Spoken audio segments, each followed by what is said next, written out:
আজি শ্বেয়াৰ কৰিছোঁ চিলি চিকেনৰ এটা ৰেচিপি। আশা কৰিছোঁ আপোনালোকে ৰেচিপিটো চাই ভাল পাব। ফ্ৰাইড ৰাইচ, চাওমিন, ভাত আদি সকলোৰে লগতে চিলি চিকেন খাবলৈ খুব ভাল লাগে।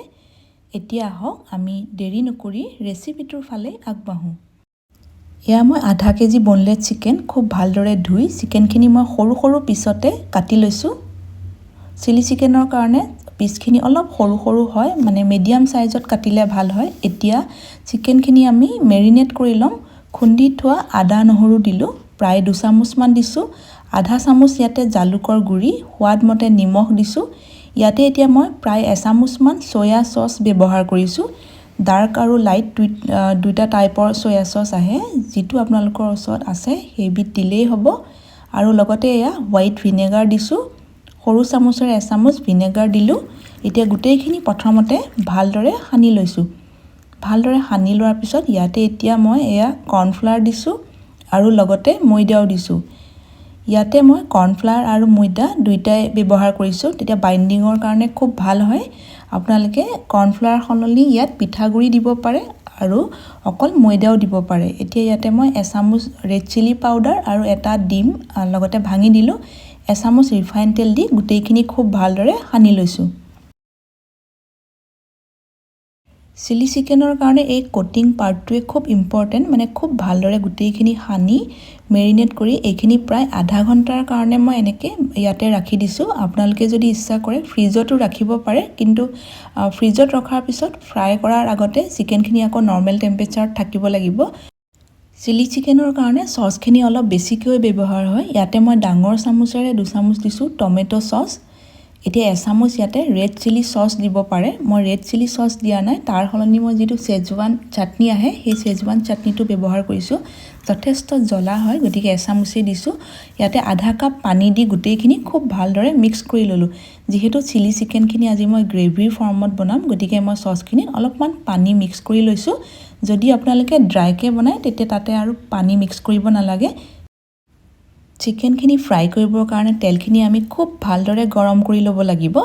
তেলখিনি খুব ভালদৰে গৰম কৰি লোৱাৰ পিছত গেছৰ ফ্লেমটো ল'ৰ পৰা মিডিয়ামত ৰাখিয়ে আমি চিকেনখিনি ফ্ৰাই কৰিব লাগিব, নহ'লে ওপৰখিনি সোনকালে ৰঙচুৱা হ'ব আৰু ভিতৰবোৰ ভালদৰে নিসিজিবগৈ। এতিয়া মই গেছৰ ফ্লেমটো ল'ৰ পৰা মিডিয়ামৰ মাজত ৰাখিয়ে অলপ অলপকৈ দি চিকেনখিনি ফ্ৰাই কৰি গৈছোঁ। 3টা বেটছত মই চিকেনখিনি ফ্ৰাই কৰিলোঁ গোটেইখিনি, আৰু প্ৰত্যেকবাৰ চিকেনখিনি ফ্ৰাই কৰোঁতে মোৰ 5ৰ পৰা 6 মিনিটমান সময় লাগিছে, আৰু বহুত পাতলকৈও কাটা আছে, গতিকে বহুত বেছি সময়ো নালাগে। প্ৰথমখিনি চিকেন মোৰ ফ্ৰাই কৰি লোৱা হৈ গ'ল। ঠিক একেদৰেই মই বাকী চিকেনখিনিও এনেকৈয়ে ফ্ৰাই কৰি লৈছোঁ।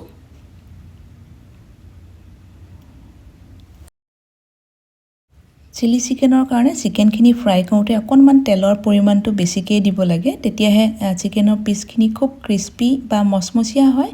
একেদৰে মই বাকী চিকেনখিনিও এয়া ফ্ৰাই কৰি লোৱা হৈ গ'ল। গোটেইখিনি চিকেন ফ্ৰাই কৰি লোৱাৰ পিছত এতিয়া মই কেৰাহী বেলেগ এখন লৈছোঁ। এতিয়া ইয়াতে খুব কম পৰিমাণে আমি তেল ব্যৱহাৰ কৰিব লাগিব, প্ৰায় 2 চামুচ তেল দি লৈছোঁ। তেলখিনি ভালদৰে গৰম কৰি লোৱাৰ পিছত ইয়াতে মিহি মিহিকৈ কাটি লোৱা আদা, নহৰু আৰু জলকীয়া দিলোঁ।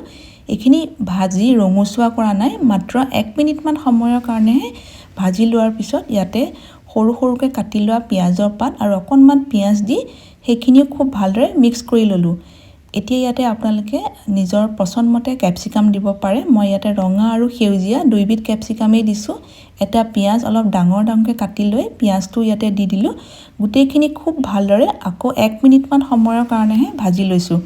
এইখিনি ক্ৰাঞ্চি টাইপ হৈ থাকিলে খাবলৈ বেছি ভাল হয়। এতিয়া ইয়াতে জালুকৰ গুড়ি, অকণমান জলকীয়া গুড়ি আৰু চিলি ফ্লেক্স দি ভালকৈ গোটেইখিনি মিক্স কৰি লোৱাৰ পিছত যিখিনি চচ আমি পানীৰে সৈতে মিক্স কৰি ৰাখিছিলোঁ সেইখিনি দিলোঁ। লগতে আৰু আধা কাপ পানী দিলোঁ, যিহেতু মই চিলি চিকেনখিনি আজি গ্ৰেভিৰ ফৰ্মত বনাইছোঁ। সোৱাদ মতে নিমখ আৰু 1 চামুচ কৰ্ণফ্লৰত আধা কাপ পানী আকৌ ভালদৰে মিক্স কৰি সেইখিনিও ইয়াতে এতিয়া দি দিছোঁ। তেতিয়া গ্ৰেভিখিনি অলপমান ডাঠ হ'ব, ডাঠ হ'লে খাই ভাল লাগে। এতিয়া ইয়াতে মই আৰু অকণমান চচ দি দিছোঁ, চয়া চচ, প্ৰায় আধা চামুচতকৈ কম হ'ব। অকণমান চেনি দিলোঁ, গোটেইখিনি ভালদৰে মিক্স কৰি ল'লোঁ। ফ্ৰাই কৰি লোৱা চিকেনখিনি দিলোঁ। চিকেনখিনি দিয়াৰ পিছত গোটেইখিনি ভালকৈ এবাৰ মিক্স কৰি লোৱাৰ পাছত এতিয়া গেছটো অফ কৰি দিছোঁ। চিকেনখিনি দিয়াৰ পিছত এইখিনি আকৌ বেলেগকৈ ৰান্ধিব নালাগে, গোটেইখিনি আমি খুব ভালদৰে মিক্সহে কৰিব লাগিব। একেবাৰে লাষ্টত ইয়াতে অকণমান পিঁয়াজৰ পাত আৰু বগা তিল দি সজাই ল'লোঁ। চিলি চিকেনৰ ৰেচিপিটো চোৱাৰ কাৰণে আপোনালোকক বহুত বহুত ধন্যবাদ জনাইছোঁ। ৰেচিপিটো যদি চাই ভাল পাইছে ভিডিঅ'টোত এটা লাইক কৰিব আৰু পাৰিলে শ্বেয়াৰো কৰি দিব। নতুন নতুন ৰেচিপিৰ ন'টিফিকেশ্যনবিলাক পাই থাকিবৰ কাৰণে ইউটিউব চেনেলটোত আপোনালোকে ছাবস্ক্ৰাইব কৰি ৰাখিব।